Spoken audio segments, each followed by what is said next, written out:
We'll start with Chris, front row. What have you learned about your group over the last 2.5 weeks of camp? I think the common thing is that these guys are eager. You know, when I look into the eyes of these young men, you can see the desire, you can see the intents, you can see that they want to have some type of impact on this defense and on this team, and I think that's obviously beneficial to what Florida State has to offer. So I think we're all have a lot of anticipation and excitement of what this group can bring. All right, we're gonna stay there for John. What are you looking for from that second linebacker position next to Chris in terms of what the guys can do to separate themselves there? Interesting question. To be honest with you right now, like Chris has obviously brought a lot to the table of what this linebacker group has. But the truth of the matter is that there's a lot of young men in this group that are like itching to be that guy. And as we go through fall camp and prepare ourselves for this first week, you know, we're still identifying like who is going to be the one that's going to roll out there. And I feel very confident about a good bit of those guys that's been practicing over the last couple of weeks. And you know, we still got a couple more weeks to really iron out the wrinkles. All right, we'll come over here, front row for Peter. Charles Malachi says coming back from his injury, how has it been looking, and what is something that where he's been impressed since his return? Quarterback?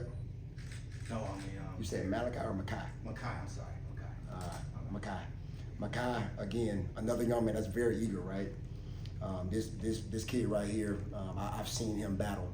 I vividly remember, you know, the moment he got injured and just seeing the tears in his eyes and the hurt, because he had came here and for his last year and wanted to make a statement for his last year in college. And every single week, every single day, I've seen him work. I've seen him sacrifice. I've seen him await his turn. And now that he's back towards that progress towards return, he's starting to pick up more reps. And you know, his veteran leadership is needed and is daggone felt every single day. All right, we'll go to second row for Ira. Is the question, as you look at that group and try to sort it out, is it more about finding the guys that can get to the level they need to get, or is it see who separates themselves? Like, do they all still need to get a lot better, or are some guys, or are they all playing at a pretty high level and just deciding who's the best? Yeah, we're always, as you all know, finding ways where we can get better. But we're looking for difference makers. We're looking for guys that we can depend on. That's going to put us in the right fronts, give us the right tight calls, and most importantly, be productive when we go out there. And I think that's where we're continuing to iron out, you know, the details of who those guys are. And I think the importance of what this room and what this scheme has to offer is that, you know, we have the versatility to go 2 linebackers, 3 linebackers, sometimes even 4 linebackers. And I think that's the strength of this defense and the strength of this room is that we have that versatility to build off the top of. All right, we'll go to Corey, third row on your right. How much when it comes to this position is just mindset, the physicality, the violence that you want these guys to play with? Obviously fundamentals and intelligence matter too, but just being urgent when you get to the football. Well, that's the heart of what a linebacker is. And you know, there's a lot of people that talk about it and write about it, but not many people have actually played the position. It's a difficult position.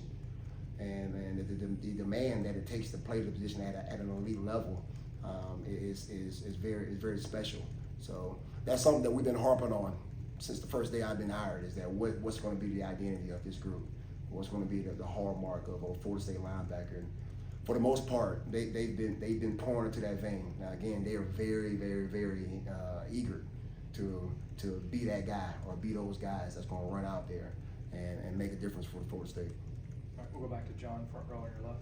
I've been hearing a lot about Chris and Caleb and what they've done in terms of the physicality they bring, but just what have you seen from the room in terms of pass coverage and their ability to move side to side and stuff like that? Pass coverage for a linebacker, everybody wants a linebacker that can play in space, that can be productive in space. You see guys across the NFL where they're able to sign multi-million-dollar contracts because they are dynamic not only in the run game but in the pass game as well. That's been a big area of focus for us this offseason. of us being able to not only play in man coverage, but also play in coverage period, protect the middle of the field. All right, be productive, be space players, okay? Close space and get people on the ground. And I think that we've seen tremendous growth, not just from Caleb and Chris, but Makai, all those guys. They've had made tremendous growth with their space playing ability as well. All right, we'll go to Aslan, middle, third row. Coach, you're a guy that made an instant impact when you came to college. I know Blake and Omar were like young pups when you first got here as an analyst. When guys like that might not have taken the steps they wanted to earlier in their career, how important is it for them to stick with it? What do you see for those two guys specifically? Not in terms of buy-in, but just the overall intensity in executing your vision. They played a lot of ball. I have a lot of confidence. Anytime, we all know this. We in your own special, experience and professions, experience matters. And those guys have played a lot of ball. I have very high confidence that they can get somebody on the ground. They can get people lined up. And just for the sheer nature of us adding more numbers, more productive guys to the room, that's going to spike, the competition, spike their alertness. And I've seen tremendous growth with Blake. I've seen tremendous growth with Omar. They both have their unique skill sets of what they add to the room. And I think that's, again, just swimming back around, that's the benefit of what Tony White has. He has opportunity to select and identify how can we best utilize the guys on our team. And that also falls into guys like Rodney Kennedy, Jalen Anderson, okay? How can we best utilize and get the best 11 on the field at one time? On normal downs, on third downs, maybe on 2 minute, we want to have a special package for other guys. I think that's the name of the game now. It's not no cookie cutter. We got to identify what's going to be the best 11 people that's going to be on the field in that current situation. We'll go back to Chris, right in front of you, front row. I have two questions. First one, Caleb Valley, we didn't get to see him last year because he was banged up. Just what does he bring to the table as a player? What stands out about him? Caleb's a fighter, man. I remember the day where he got injured, and he's fought his way. He's fought his way every single day. I remember working with him when he could barely gingerly plan a redirect off of it, and he fought this past spring to carve out more of a role and responsibility in his defense. And here he is now. He's alpha. I have tremendous respect for him. I can trust him.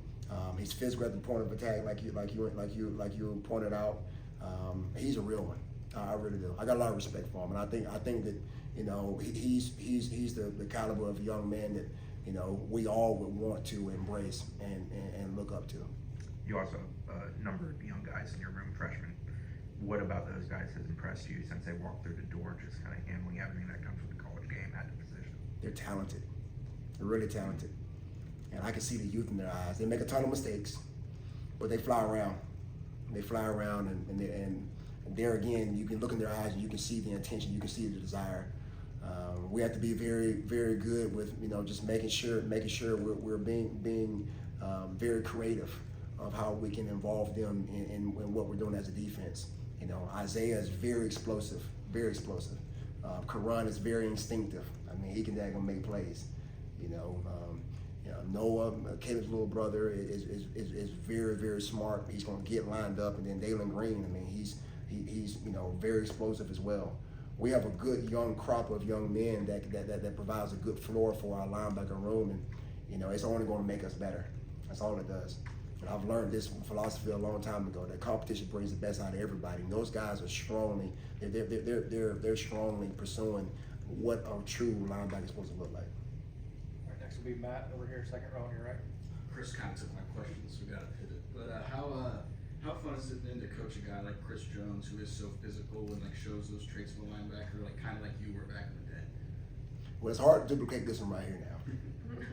It's hard to duplicate it. But what I will say is that with every positive, there's a negative, and with every negative, there's a positive.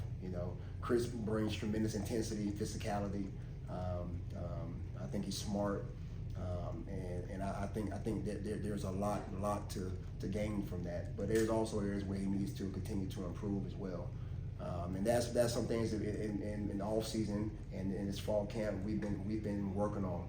with our whole entire staff, not just with me. I'm really excited to coach him. I think that one of the things that I wanted to instill in this room was part of that identity, part of that intensity, that we're gonna have a bone in our daggum neck. All right, that we're gonna play ball to a certain standard, and he definitely brings that presence, that demeanor to the room as well. All right, we'll go over to Allison on your left. You mentioned identity twice. Just the identity of this group. What have you talked about it being? What is it now? What do you hope it becomes? Thank you for asking that. First thing first, when we talk about identity, just commanding the field. And just when I first came here, as a linebackers coach, it just a little too passive to my liking. And I wanted them to understand what it was to be a linebacker. We was going to command the field, and that's not just directing and telling people what to do, but it's also being active listeners. Listening and then reiterating what the communication may be for that particular play. The next thing is just the ball, violence on the daggone ball. Okay, takeaways, the ball carrier. We want to make sure we're making that game-changing plays when it comes to our identity. We're pursuing the ball, and when we get there, we're pissed off, and we got violence on the ball with proper mechanics as well. The next thing we talked about is just resilience. I want to see the response from these young men, and that's one thing we've been nurturing. I've been nurturing since day one. Okay, what's going to be our response in the moment of truth? How are we going to respond when things don't go our way, or when we have these great moments, i.e. last year? How are we going to keep ourselves even keeled and consistent? And the last thing is just, I tell them all the time about being an apex predator. All right, we have to carry ourselves with a certain daggone mindset.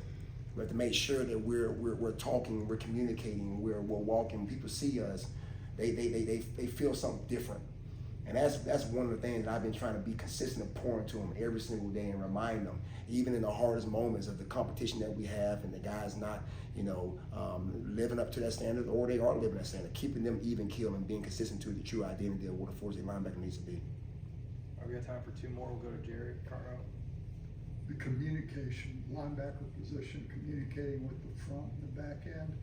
How important is that in a linebacker position?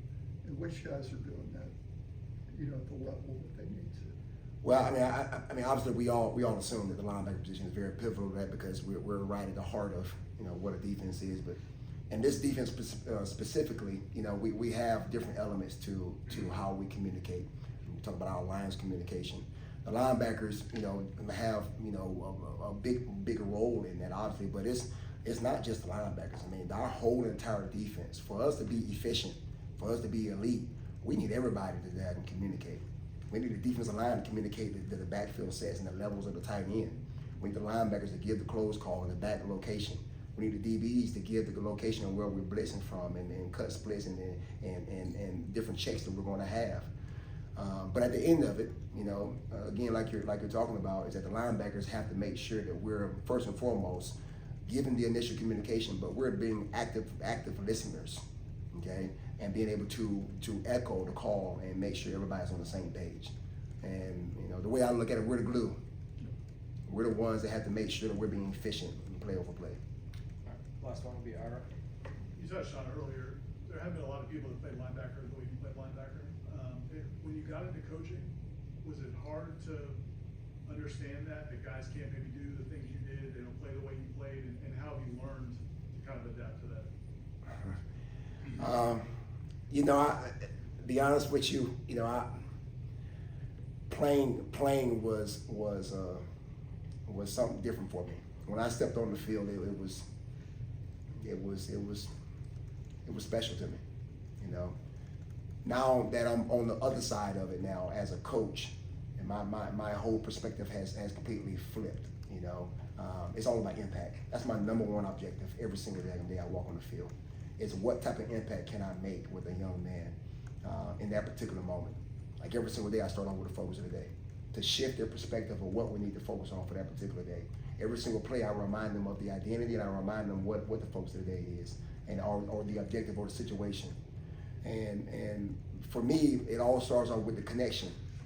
I have to be able to tap into that before I can even delve into, okay, how do you take on a block and how you defeat this block, or how you address a block in this time and space.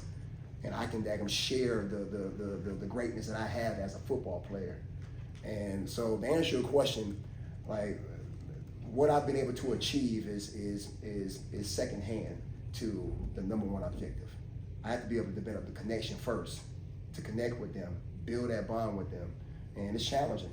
We're talking about 18 to 22 young men, you know, and that's where it all starts off for me. All right, thank you, Coach.